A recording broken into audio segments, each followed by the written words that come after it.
राह को अब मुश्किल बना दिया है। हाँ, लालू प्रसाद यादव की रणनीति बिहार में एनडीए पर भारी पड़ रही है। तेजस्वी यादव की मेहनत और लालू के ज्ञान के समन्वय से एनडीए की आसान राह को अब मुश्किल बना दिया है।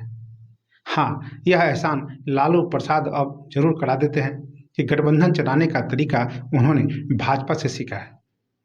गठबंधन सिर्फ सलाह मशवरे से नहीं चलता, इसमें भी सुप्रीमो की भूमिका जरूर है। सुप्रीमो यानी कि सबकी सुने मगर करे अपनी। बिहार में पहले से चले आ रहे महागठबंधन में फैसले पहले भी होते थे। इसके लिए सबकी सहमति जरूरी होती थी। रूठे को मनाना पड़ता था। यह दौर तब था जब लालू प्रसाद यादव जेल में सजा काट रहे थे या बीमार थे। अब वे बिल्कुल स्वस्थ हैं और सक्रिय भी। स्वास्थ्य कारणों से सार्वजनिक जगहों पर जाने की मनाही के बावजूद वे मंच पर भाषण कराते हैं, गठबंधन की बैठकों में शामिल होते हैं, नेताओं, कार्यकर्ताओं और समर्थकों से भी मिलते भी हैं। इतना ही नहीं, जरूरी मुद्दे पर सोशल मीडिया के जरिए भी वो सक्रियता दिखाते हैं। इसके साथ ही तेजस्वी को सियासत की बारीकियां भी बताते हैं। और क्या करते हैं जानते हैं विस्तार से। तो सबसे पहले नमस्कार, आप देख रहे हैं न्यूज ईरा और मैं आपके साथ विपिन। अगर आपने मेरा चैनल न्यूज ईरा को फॉलो नहीं किया है, सब्सक्राइब नहीं किया है तो अवश्य कर लें। अगर आपका कोई भी सुझाव हो तो मेरे कमेंट बॉक्स में जरूर दें। बिहार में पहली बार ऐसा हो रहा है कि जिस तरह अपनी पार्टी आरजेडी को लालू हाँकते रहे हैं, उसी अंदाज में वो गठबंधन में शामिल सभी दलों को हाँक रहे हैं। आश्चर्य की तमाम उछल कूदक के बावजूद लालू प्रसाद अपनी बात मनवा लेते हैं। लालू प्रधानमंत्री नरेंद्र मोदी और उनकी एनडीए सरकार की सिर्फ कटु आलोचना ही नहीं करते हैं, बल्कि प्रधानमंत्री और एनडीए नेताओं के वार पर पलटवार भी करते हैं।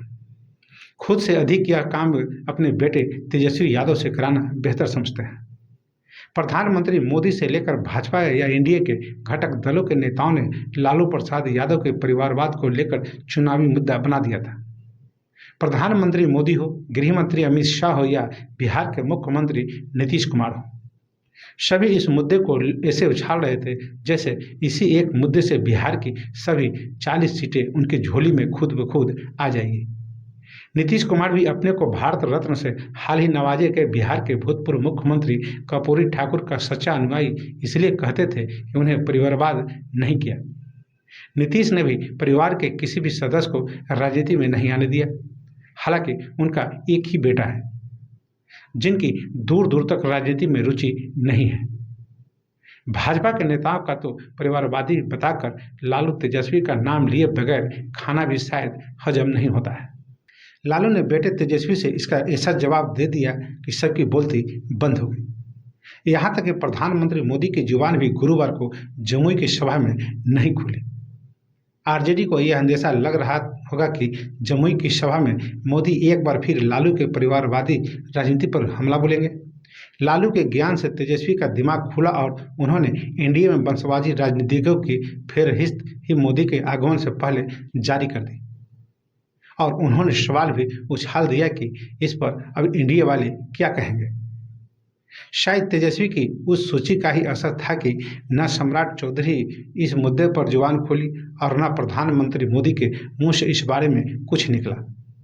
सियासत में लालू की प्रासंगिकता आज भी बरकरार है, पर उन्होंने विरोधियों की राजनीति भी लालू नाम के बिना अधूरी रहती है।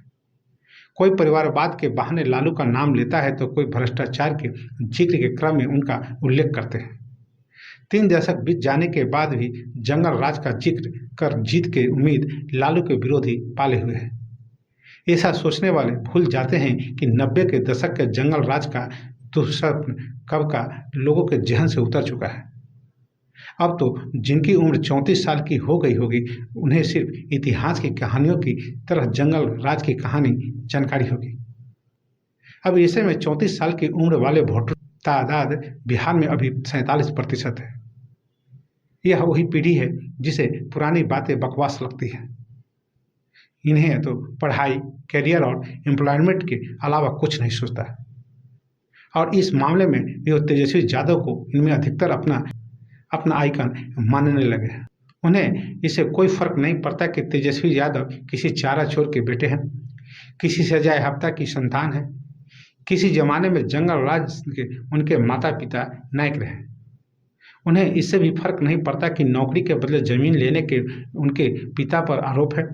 टिकट बंटवारे को लेकर हड़बोल मचाने वाले नीतीश ने साथ छोड़ दिया तो लालू ने मान मनोबल नहीं की।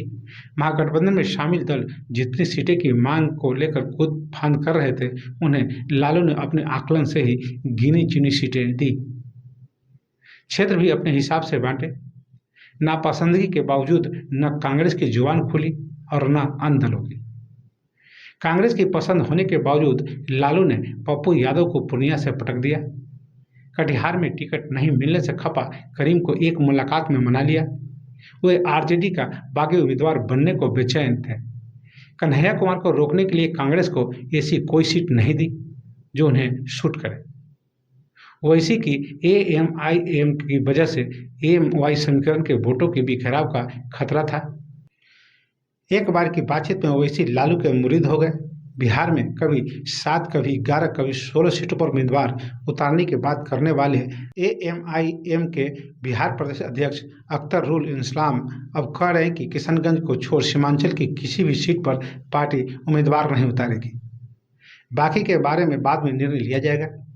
लालू की भौतिक मौजूदगी के कारण बिहार में इस बार लोकसभा का चुनाव एनडीए के लिए आसान नहीं लगता है। 40 की बात तो छोड़ लीजिए, 39 सीटों का पिछला रिकॉर्ड कायम करने में भी एनडीए को कई पापड़ बेलने पड़ सकते हैं।